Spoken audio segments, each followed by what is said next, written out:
Hey, what's up, guys? Scarra here from theScore eSports here with Jesiz, the strategic coach of Immortals, after a 2-0 win today. First of all, what happened today to make the first game so close? I think we just had some cocky movements. We weren't really respecting our opponents too much, and then of course we didn't really have proper communication from the start. So I think it was just a little bit of lack of focus. So that's pretty much it. I have to ask, you hear that a lot about Immortals. You know, they're really the players who tend to commonly either overestimate themselves, underestimate their opponents. How is it working with them from behind the scenes?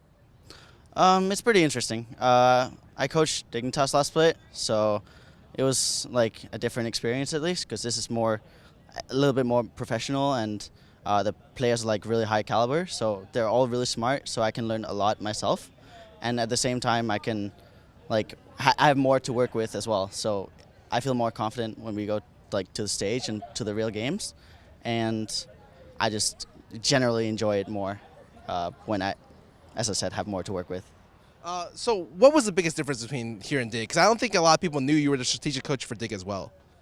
The difference is, I feel like the lower teams in LCS try less. I'm not sure why, but it just feels like when I came here, it was like a new world.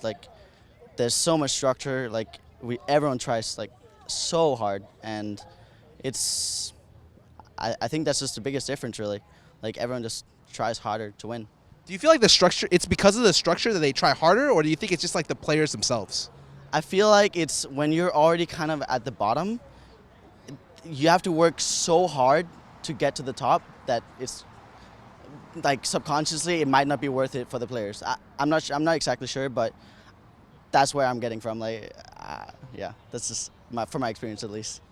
Okay, let's go back to the games a little bit. The second game, you guys came out, smashed them. The game was pretty much over at 10 minutes. You guys it ended with a 10K gold lead. What was the big difference? Was it just the respect you guys just played more optimally?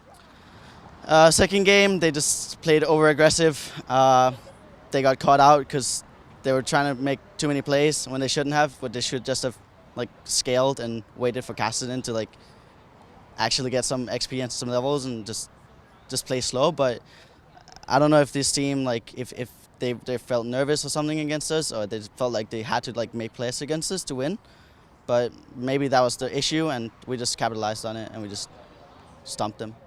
Then what is the biggest problem playing against lower level teams? Because Immortals has been consistently top 2, number 1. At worst, I think they're considered a top 3 team, maybe even top 4.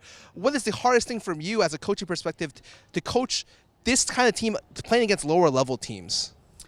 I think it's a little bit weird because obviously every single week when we practice, we obviously put more focus on who we think is the stronger opponent that we're going to be facing out of the two teams, and sometimes if we're going to be facing 2 bottom teams, then we might just look more at ourselves and look more long term. For example, next week TSM, and sometimes it can be a little bit difficult because when you then get to stage, you have to remind the guys that we have to take these guys seriously, and they can beat us, and we have to really try our hardest because else it'll end bad. One of the hardest things as a coach for me was implementation. So can you tell me from behind the scenes, what exactly did you do to make this team better? It's the best way I can describe it. I think I just bring a different perspective. I feel like I have kind of the same knowledge as the players. I bring a player perspective as well, but kind of an unbiased 6-man opinion. And then at the same time, I do scrim reviews most of the time. And then I do just general VOD reviews and presentations of other teams, and yeah, I do what a normal coach do, but I just don't have the head coach authority that Dylan prioritizes. Usually that's really difficult to work with. If you don't have the authority to teach a player, sometimes it can be really easy for the players to be he doesn't have really much control over me. Have you found your players to be very accepting of you? So it's pretty funny actually. When I first started coaching in Dignitas, I came in there and I felt like I had no respect from the players. I had no authority or anything, so I had to kind of hold back and not really say my real opinions to begin with. I really had to be careful with my words, and then slowly build up the respect and like get better at my job and get more experience as a coach.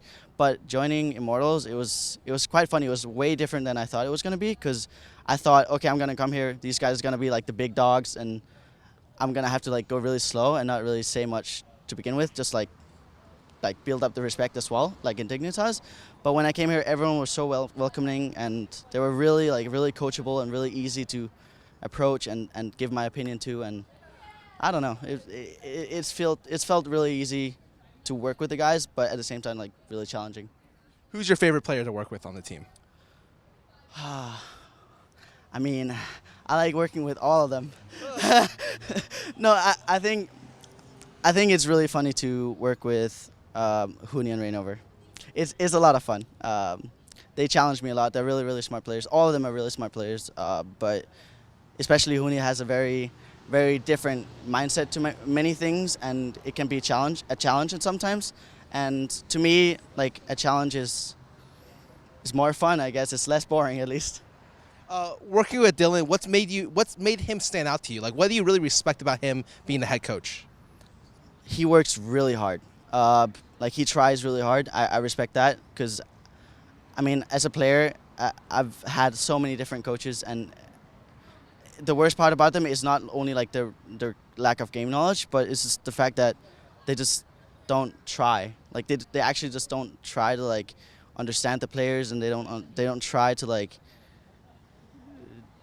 just in general just don't try as hard. And Dylan tries really hard, and he really respects others' opinions, and he tries to, like, you know, make everyone be on the same page, and just, yeah. He does a really good job, and I respect how he works. Do you have any last words to say out to the Immortals fans? I know a lot of people may not know you're the strategic coach behind the scenes.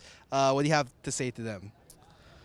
I mean, I'm Jesse. Hello, hi. I used to be a player. I'm now assistant coach with Immortals, and I hope you guys continue to support us and not hate us from what Immortals flopped in Spring Split. But it should be better, and we're working towards playoffs and Worlds, and hopefully we can make you guys proud. That's it. Here we go from the strategic coach of the second place team in the ALCS. I'm here with Jesse. I'm Scarra. Here from theScore eSports. You can find more content online or on our mobile app. Thank you guys. Hope you guys have a nice day.